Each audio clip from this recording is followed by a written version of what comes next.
we'd go through Alpine Desert, and then we'd come around a corner, and there it would be. You know, when we couldn't see it, we didn't stop and turn around and go home. I didn't say, okay, well, I can't see the top anymore. This has been a good little hike. I'm going home. I worked for months to get there. I wasn't going to leave. You know, sometimes spiritually we lose sight of something right in front of us. We don't see the end. It feels like we're never going to get out of the situation we're in. We don't know what tomorrow holds, and it scares us because if it holds anything like today, we don't really want to live a day longer. We didn't stop walking. We kept walking. We kept walking, and we'd get out of the fog. Just because I couldn't see the summit didn't mean it wasn't there. And sometimes we can't see spiritually in front of us, but it doesn't mean heaven isn't there. Heaven is there for us. You got to practice every day. You've got to live like you mean to finish this race. And that means practicing every day. You know, when we first started the workouts for Kilimanjaro, let me tell you, I am so not an athlete. Some of you would have loved it. I was like resentful. I hated every moment. And Lori Ziegler finally looked at me one day because she was doing it with me. And she said, you just need to quit. Stop complaining.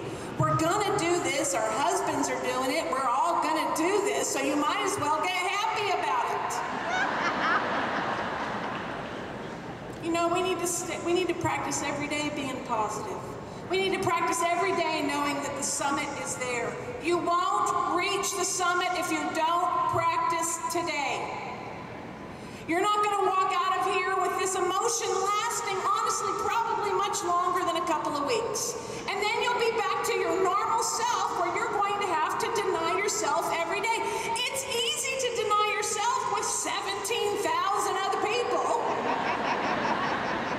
It's a lot harder to do it by yourself at your workplace, or on the subway, or at your children's school, or whatever situation you're in.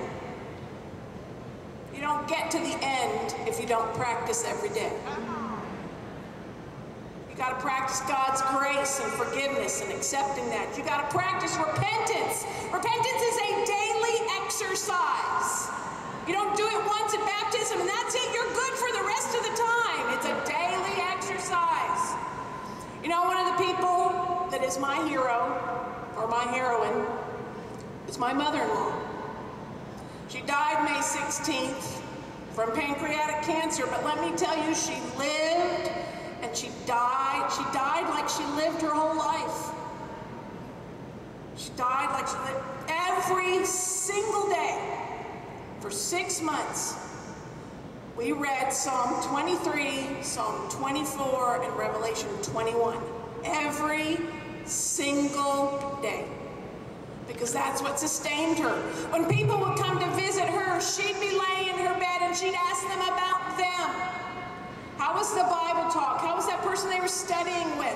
It wasn't about her, and when we get stuck, it becomes all about us, and if it becomes all about you, if there isn't going to be some light that switches on someday, and you just become this incredibly giving person. You've got to practice every day. That's how she lived, and that's how she finished, was by